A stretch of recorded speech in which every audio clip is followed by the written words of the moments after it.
Good morning, class. Today we are going to see the hybridization involving d orbital.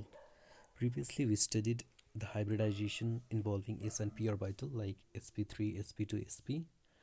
Now, today we see the hybridization which involves d orbital as well.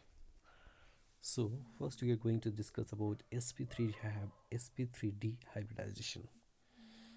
In sp3d hybridization, when one is 3p and 1d orbitals of the central of a compound of nearly the same energy intermix, we get 5 resultant equivalent orbitals called sp3d hybrid orbitals. These hybrid orbitals point towards the 5 cones of a trigonal bipyramidal geometry.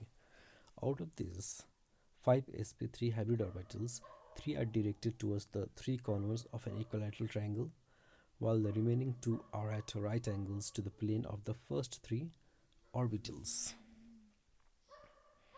Now let us try to understand this thing. Okay, so we'll take the example of phosphorus pentachloride PCl5. The electronic configuration of phosphorus and chlorine are in this way. Okay, now phosphorus, when you write down the electronic configuration in ground state, okay, we are taking only the outermost, that is 3s2, then 3p3. Okay, now, and since in PCl5 we have got 5 chlorine atoms, we need to have 5 on-pair electrons. So what will happen? The one electron from this 3s will be excited to 3d.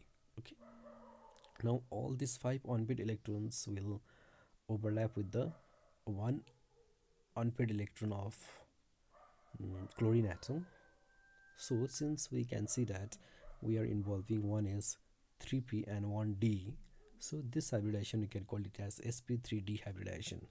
And since we have got 5 orbitals, the hybrid orbitals that is produced will be 5, and now this 5 will be sp3d hybrid orbitals.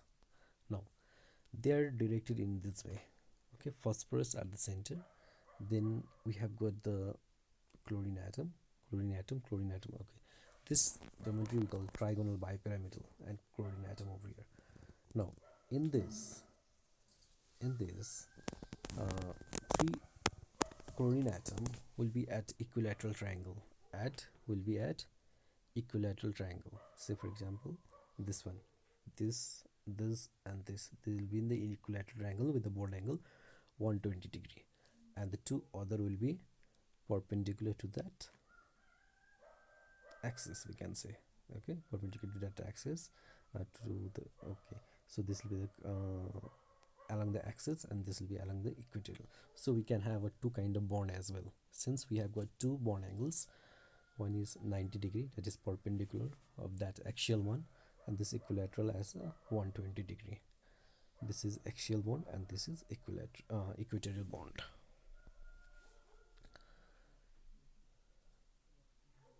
Okay, now today's assignment number 15. Question number 1, what is sp3d hybridization? Question number 2, explain the formation of PCl5 phosphorus pentachloride, mentioning the type of hybridization, geometry and bond angles. Then after that, what is sp3d2 hybridization? So this you need to study by yourself, since we have seen for sp3d hybridization. Similarly, you need to understand what is sp3d2 hybridization and explain the formation of SF6. Okay,